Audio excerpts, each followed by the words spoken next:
I've had the sudden desire, sorry about that, the sudden desire to read. Whoa, surprising, right? And make a vlog about it. So I've picked out 2 books that I'm for sure reading for this. A Court of Thorns and Roses by Sarah J. Maas. Middle of the Road Floppiness. And The Girl Who Drank the Moon. It's kind of funny because I don't remember anything about what this one's about. I know my friend who I'm borrowing it from said she explained it to me, and I was like, oh, that sounds good. So there's that. And then this, I knew all that's gonna happen because I watched one of those spoiler videos. But yeah, and then I'll probably read a couple more books. I'm looking at my shelves. I kind of want to read Striking Midnight. If I'm really obsessed with A Court of Thorns and Roses, I might, move on to the series. I technically have all the books for that. Howl's Moving Castle sounds like a fun reread. I might read The Traitor Queen. I feel like that would kind of fit with these books. But yeah, that's what's going on. And I'll get back to you once I've read. I think I will like this book the most out of everything I've listed, really. But yeah. I'm on the 14th chapter. That's the next one I'm going to read. That's 122 pages out of 419. I'm enjoying the book so far. I keep going back and forth on if I, right this second, if I want to read or if I want to, draw or if I want to just scroll or if I want to go to bed or if I want to eat ice cream. I cannot decide. So I'm going to talk to you about the book and draw and then decide. So what is happening is basically she kills a fairy and she's kind of proud of it, and when the fairy asks her, hey, did you kill my buddy? And she's like, hell yeah, I did. And he's like, okay, well, you can either die or live with me. And she's like, you can kill me. And her dad's like, no. And she's like, oh, I hate my dad, I hate my siblings, but I love them, and I'm mad at my mom for having to take care of them. And then she, goes and lives with him, apparently, is what's happening. But yeah, it's fun. I'm having a good time. Prose are kind of funny because they'll be, fairly lyrical, and then we'll just be like, yeah, fuck everything. And that's kind of funny, and I'm enjoying that. It might get tiring after a while, I suspect, but it doesn't ever stop me from enjoying something. So yeah, I'm reading that. With the spoilers that I have, it's interesting. There are some things I caught early on just because I know what it is, and I'm like, oh, that's supposed to be foreshadowing. And yeah, I feel like if I were to become an author, this is how I would kind of write. And it's not like the prose I love, so then I'm like, I don't want to write like that. But also, it's good enough, and it gets the story across well. But it's kind of, I don't know, missing a little something for me, I guess. But yeah, I'm, like I said, having fun, but, not enough fun to be addicted. I don't like this color combination. I think one purple's too dark, or the other's too light for this combination. Ooh, it might work, now that I'm actually blending.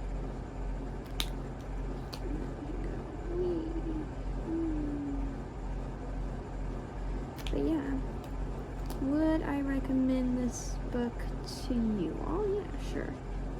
I don't know. I don't want to stop pressing record, so I'm not going to. Today we went to pay my insurance. That's hella expensive, so whoop-de-doo. I don't know. Life's just kind of going. Last night I kept having dreams I was watching Shameless with my best friend, which is the show we're watching together right now. And then I'd be like, God damn it, pregnant Debbie, screw you and your annoyingness. And then I like realized I was dreaming, so then I'd wake up, only I'd be in her room when I woke up, and then I'd be like, why am I in her house? I'm not supposed to be sleeping here. I'm supposed to be sleeping at home. And then I like wake up like it was a nightmare, and then I look around and be like, oh, I'm home. So yeah, this color combination does not work at all. I would not recommend Artex 77 Pale Blue and 73 Ultramarine. These both sound like they're going to be blue, but they are purple colors. They look purple. They are purple. I don't know. This marker set I wouldn't recommend, but I am using it a lot right now for some reason, so that's funness. The purple on her cheeks made her face look fat.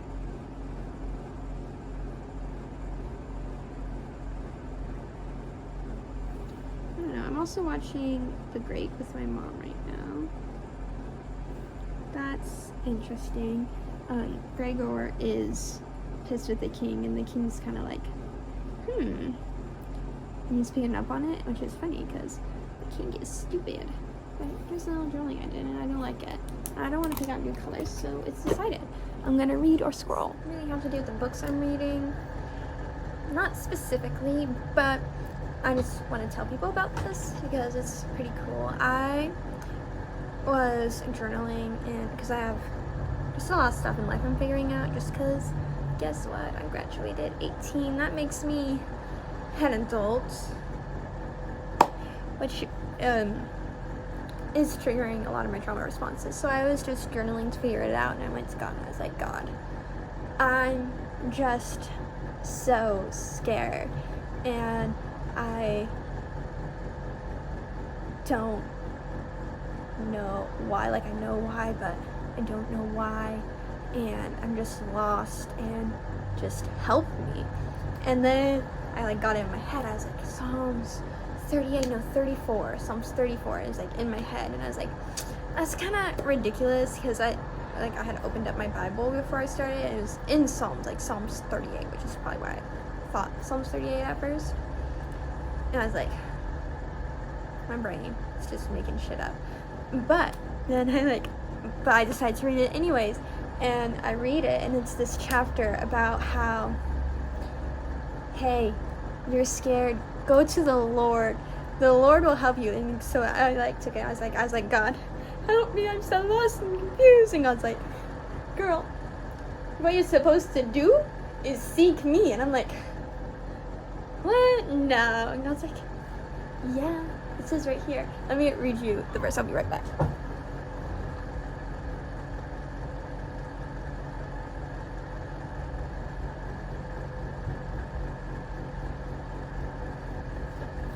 I wrote it down in my journal, so that'll be a little easier than finding it in the Bible. But specifically Psalms 4 really stuck with me. It says, I sought the Lord and he answered me. It's Psalms 34 verse 4, okay. I sought the Lord and he answered me. He delivered me from all my fears. And I was like, oh shit. Christ did something that I knew I should be doing, but I was not doing. But yeah, it's a really cool chapter. I'm gonna go ahead and just read the whole thing to you. I will exalt the Lord at all times. His praise will always be on my lips. I will glory in the Lord. Let the afflicted hear and rejoice. Glorify the Lord with me. Let us exalt his name together. I sought the Lord and he answered me. He delivered me from all my fears. Those who look to him are radiant. Their faces are never covered with shame. This poor man called, and the Lord heard him, and he saved him out of all his troubles. The angel of the Lord encamps around those who fear him, and he delivers them. Taste and see the Lord is good. Blessed is the one who takes refuge in him. Fear the Lord and his holy people. It's a lot longer. I want to stop reading now, but that's what I wrote down. You can read it in the Bible app or in your own Bible, but you know, hey, God hears your prayers, and if he's telling you to open up to a weird chapter of the Bible, I would highly recommend just opening it up and see what happens. You never know where God's going to take you. And you know, Psalms 34 is pretty great, so if you're scared, maybe God's talking to you right now. I'm with a baby right now, but I'm pretty close to done with the book. This video I found really fast. Don't enjoy it, but for the background noise. So sorry about that. It's probably a little louder than I am. But the book's good. The prose are annoying me. Like at first I was like, oh, I'd write prose like this. It's like I can never write a book. These are awful. I don't know. It just annoys me. Yesterday I was just very annoyable, and now that I got annoyed with it, I can't unget annoyed with it. So I think that might be it. It's pretty good. It's not my favorite thing ever, but you know, I'm enjoying it. I'm excited to be in the second half of the book. So I send my friend's pictures. My friend just got that, hers. I forgot I sent those. Like, I texted you pictures. I mailed her pictures. But yeah, the book is good. I'm enjoying the second part. I want to be with the Searle more, or whatever it's called, that guy who answers questions. I think he's my favorite. I don't really like either of the guys. Yeah, that's what I'm gonna be telling you. I liked how Nesta responded to everything. I think Nesta's a fun character. But yeah, my favorite's still the Searle. I love her sisters. I just love her sisters more than her. More than everyone except the Searle. So yeah, I don't think I want to write this book though. I don't know. Okay, bye. I finished A Court of Thorns and Roses. I have a video of me doing that playing now. At least I should anyways. And it was enjoyable. I wouldn't say it's like my favorite. Like, you know, I feel like there's a lot of hype around this book. I'm not hyped, you know? And part of that's probably I watched the breakdown video. Part of it is a lot of the people I watch on YouTube just aren't as excited about it. But another part of it might be just that I'm getting over fairy tale retellings. I'm also kind of disappointed in the fairies because I love, at the very least, for it to be like Olivia Atwater, but you know, like Holly Black does fairies really well. If you watch Fairies Never Lie, some of those did really well, some of them did really bad. I have a review for that book. How else do I like who does fairies? There's a couple people. But yeah, I overall enjoyed the book. The prose, they got annoying after a while, but I think I just was annoyed one day and I was like, this one paragraph really annoys me, and then I was just annoyed forever. So I don't know if that speaks for the book or anything, but it's just a fact of things I felt. What else?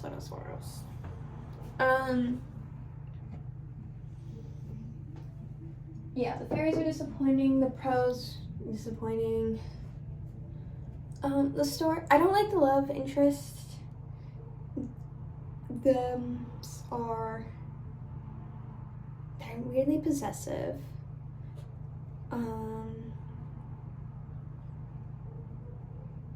Yeah, and I don't feel like she never talks to Tamlin, and that's just like they don't have conversations on page, and they're just like, she's just like, I want him to bite me and to bite me hard. And, you know, fine, whatever, whore. But it's just not my favorite. Yeah, this book, I'm glad to have read it. I didn't hate it or anything. I just don't love it. And I'm trying to tell you why I don't love it, and I wish I could think of the things I do like. I love, like I said earlier, I love the sisters. I love the Sorrel.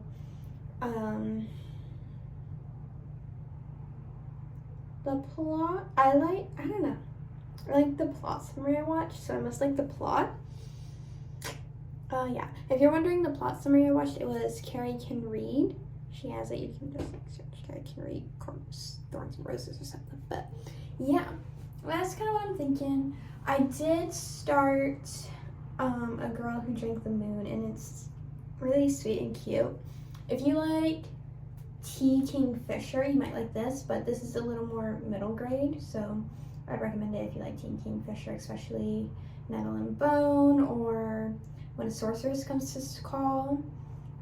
If you like Nevermore, I never finished that book, just, I don't know why, but I feel like if you liked that, you'll like this.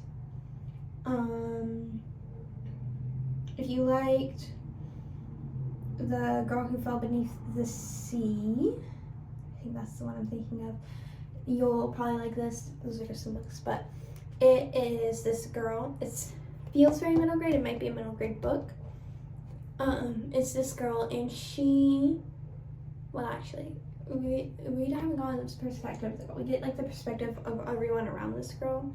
So in this town, there's like, they had to sacrifice the youngest child to a witch, and or else send the forest after them. And so they send a child every year in the circle. And this one year, they have this girl. She has a little crescent moon on her forehead, and so they put her there. And then we switch to the perspective of the witch. And the witch is kind of like, she just goes there every year because she knows the baby's going to be there. She's like, why do people keep leaving babies in this circle? I'm not going to leave this baby here to be eaten. And so she takes the baby, and usually she takes the baby and like puts it up for adoption in a different town, because this town's very secluded that does it. And she feeds them Starlight, and their lives are great. But she looks at this baby, and she's like, oh, these eyes, they speak to my soul. And she just loves the baby immediately. And she doesn't want to give the baby up, so she ends up just taking like the longest route possible to get to the town. And this witch, she feeds the baby Starlight because she runs out of goat's milk to feed them, and then she doesn't want to bring more because goat's milk's heavy. So she just feeds them Starlight, and then it makes their lives better because people think, oh, these babies are special because they grow. And you know, I don't know, it's great for babies apparently. And so she feeds them Starlight, and she's feeding the baby, and she's like really into the baby, and she's like looking at it, and she's like, oh, look at your eyes. And she like does her magic to get the Starlight, but instead she gets the moon magic. And Starlight is just like food, but moon has magic, and the baby ate a lot of that. And so now this girl, she names her Luna. And so Luna, she just has a lot of magic. So we're getting kind of like how the witch and the people around her are dealing with that. And then we also have the perspective of this young boy in town, and he's like training to be an elder. And the elders, they know the witch doesn't really need the babies, but they want to keep the fear around. They're like, if everyone's sad, we won't have issues. So we're just gonna make it so everyone's always sad. That's basically what they said. And the boy's kind of like, this is terrible. I don't want to be part of this. So he's kind of avoiding that, and so I think he's gonna have to deal with that. I don't know. So we got a couple of characters, and I think it's really cool. I'm enjoying it. And it's very light, very fairy tale. So yeah. Thank you to Sammy for recommending this book to me and letting me borrow it. I'm not annotating it, and it kind of hurts my heart to not annotate it, but at the same time, like, Sammy hasn't really annotated her books, and I feel bad being the first person to annotate her books, and I'm like, whew, no, this book is supposed to be pristine, and so I end up not caring. Well, not caring, just not doing it for this book. Sometimes I do, sometimes I don't. I didn't want to for this one. I just felt too not up for it. So yeah, that's what I'm reading. I'm enjoying that. The Girl Who Drank the Moon. In case I didn't tell you the title. This line is really fun. I think it does a good job encapsulating like the chaos of what's going on while still being really clear and direct. And it starts off pretty normal, and I think it fits with the book really well and like the repeating imagery, so I'm gonna read it to you. The man leaped, the girl leaped, the mad woman leaped, and the world was full of birds. And, like, the image is so clear, and like I can see all the birds that have been mentioned in this book just flowing around them, and them all leaping at each other and what they're trying to do. And it's really nice. And I'm not a very visual person, especially when I'm reading, so it's a really good image, and I like that a lot. So I have just finished The Girl Who Drank the Moon, and it was so cute. I really loved it. I'm debating if I want to give it 4.5 stars or 5 stars. It's so sweet. It's so whimsical. I know earlier I was recommending books. I don't remember which I did though, so I'm just gonna say what I'm thinking right now. Howl's Moving Castle, Olivia Atwater, Brothers Grimm. This is such a fairy tale, and I think it really deals with so many complex ideas, and the focus of it being love, and how love can drive us crazy or make us sane but do crazy things, how it twists in our brain, how we have to hold on to love but also let go of it. I think it's really beautiful and something that's not often explored so softly. This book was very soft, it was very warm, very cozy. I think it's one of those books that is a modern fairy tale, and it was fun. We get to see so many different perspectives in this book. We see a young boy trying to change a village, and how that change hurts himself before it makes the changes he needs. We see Luna growing up and being confused and having to grow up. We see Zan trying to hold on to her baby, but when really her baby needs to grow up. Her baby is multiple, really. We see people just watching. We see the mad woman try to gain sanity and just find her way, and it's all how people are finding ways in this, and I just think it's beautiful. I really love this book, and I'm so glad that I got to read it. Thank you, Sammy. I'm halfway through Striking Midnight, and I'm having a lot of fun with it. My hair is something today.